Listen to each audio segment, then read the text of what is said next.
everybody, it's the Boss Lady here, coming back to you with part 2 of my how does the Boss Lady get prepared for vacation.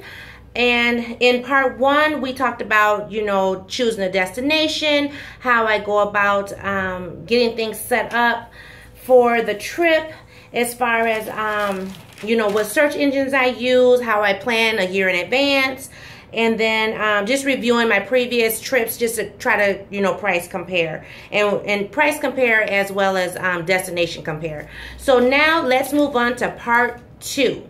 So we're moving on to part 2, and depending on the destination and the amount of time that we're going to spend at this destination, now it's time to set the budget. So with the budget, I factor a few things. I factor in my previous trips, as well as their budgets and how prices compared. I also factor in gas prices or airline ticket price, depending on if we're flying or driving. But I'm going to stick with pretty much a road trip for the rest of this series. I also factor in hotel prices. Depending on, hotel prices, we may have to change which hotel we decide to go to. I factor in meal prices. And I factor in attractions, whether they're free or non-free. And you'll be surprised how many places have have free attractions, which, is fun. And then I also factor in spending money for souvenirs or gifts, or just things that we just want to have. So I have what's called an envelope system, and it looks like this. So I have 5 envelopes in my hand, and each envelope has something else written on it. So the first one is the trip itinerary for August 2015. And normally this envelope here houses either airline ticket information or hotel information, or both, depending on if we're flying or driving. So this particular envelope is just hotel information. And it gives, it's our confirmation for the hotel, how much we were quoted, how much we're supposed to pay, and then, our dates, from the beginning date to the end date and things of that nature. So that's the first envelope. The second envelope for this particular trip is gas money. And so basically what I do is I budget how much I want to spend in gas round trip for this particular vacation. And what I do is I stick a yellow sticker in there, and then I will tell what the budget is. And then I fill the envelope with the money. The next one is food plans money. So inside of this one, there's a list in here as well, and it has different listings of restaurants we would like to go to.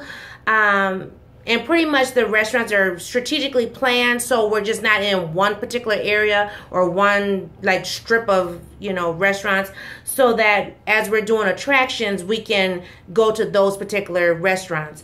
And so, I have a few different places on there, as well as the mall, because, you can save a little more money at the mall for lunchtime than you would, dinner. So it works. And then, like I said, I put the budget of how much I want to spend, and then the money goes in the envelope. The next envelope is attractions. And so I have another sticker inside here, and this one lists all the attractions, whether they are free or non-free. I also, what I put in here, I put in coupons for the different attractions. If I receive a coupon, like one attraction, I know we have a free pass. So the entire, event is going to be free to us, which is nice. Years past, we've had to pay for it. So last year, we ended up getting a free pass for another visit. And so we held onto that free pass, and we'll be able to use it this year. And that's one thing, I will just put this little segue in there. That's one good thing about going to the same place or same area. Once you start going, on a regular basis, like year after year, and the people start to know you or get to know you, or they know that you're traveling, depending on what goes on, if they have a blackout like what we experienced last year, they will give you free passes. And so those are great to have, as well as sometimes you can go on eBay And eBay, people sell actual coupons to different restaurants as well. And so that's also a good tip to have. And then the last envelope is shopping money. And what I did for this particular sticker that's inside of here, I listed down the stores that I want to go to, and I listed the amount of money that I want to spend. So I have to stay within that budget. So I have an overall budget for shopping, and then each individual store has a budget. And so now this budget is basically mine, not Boss Man's or Peanuts, but this one's mine. So, just so I can be mindful. The rest is, the family stuff. But what I like using this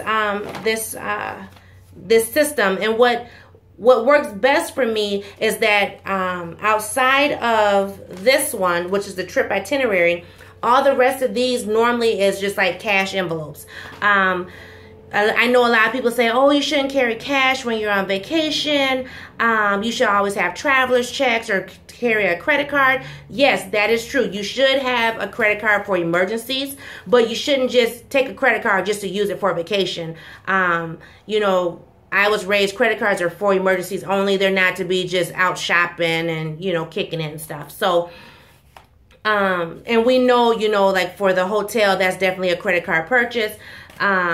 So, I always try to make sure that definitely that's already covered. And then throughout the year, since I plan for a year, then what I do is we try to just, as time goes on, the 12 months, we just, as we get change, or, if you have a 20 and you spend 5, throw that 15 in one of the envelopes. And then over time, over 12 months, then you're able to save up for your vacation as opposed to last minute, trying to get your monies together. And so one thing I like about doing the budget too, I check our pay dates as well as when bills are due, because depending on the time of month when we travel, there may be some bills that are due. So some where I may have to call them in, some where I may have to authorize online, some that are just automatic. So I definitely want to make sure that when I'm doing the budget, those are also in the budget as well, depending on if these envelopes are completely full by the time we leave. So that's what I do. And I tend to budget high. And I think my husband doesn't like that. He's like, oh, we can do that trip on $500, and I may say no, $1,000, but I budget high for a reason. You never know what may happen, and it's always good to have a cushion. So, for like gas, if I budget $150 and we only spend $120, then that's great. That's $30 coming back home, $30 going towards, something else. Or if I budget $350 for food and we only spend $250, that's another $100 that we can spend towards something else, or something just to, come back into our pocket. So I do try to budget high. I try to know specifically what my number is, and then I give myself a cushion. So that is part 2 of how Boss Lady gets ready for vacation. So please like, comment, share, and subscribe. Please stay tuned for part 3, and I'll see you guys in a new video. Bye-bye.